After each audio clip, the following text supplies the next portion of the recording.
जय शिवराय. तर कसे आहेत बे पोट्टे हो? तर मी आज अशा दुविधामध्ये फसलो होतो की काय सांगू तुम्हाला. असं कोणाही बरोबर नाही झालं पाहिजे, तर चला सांगतो काय झालं तर. गोष्ट होती अशी मित्रांनो, माझ्या भाऊला यवतमाळची अर्जंट बुकिंग आली होती. न त्याला दुसऱ्या बुकिंगला जावायचा होता, म्हणून मी यवतमाळची बुकिंगसाठी गेलो. मी सगळ्यात पहिले तर गाडीत टाकलो सीएनजी, न मग भरलो पेट्रोल. न मग तिथून गेलो कस्टमरच्या घरी, त्यांना झाला उशीर यासाठी. तर मी गाडीत बसलो, बसल्या बसल्या लायसन्स चेक करत होतो. तर मग माहित पडलं की माझ्या लायसन्स झालं लॅप्स.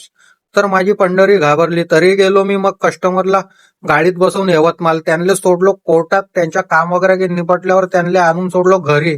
न मग मी पण तेवढा लांब प्रवास करून थकलो होतो, कारण बसल्या बसून माझे पण पाय वगैरे दुखत होते. माझी हॅबिट आहे नाही तेवढी. न मग भूक पण लागली होती, तर गेलो घरी. मस्तपैकी मीनं केलं जेवण, न टाकली बाज, न लागलो झोपायला. तर आजचा ब्लॉग होता इथपर्यंत. तर भेटूया पुढच्या ब्लॉग मध्ये. जय शिवराय.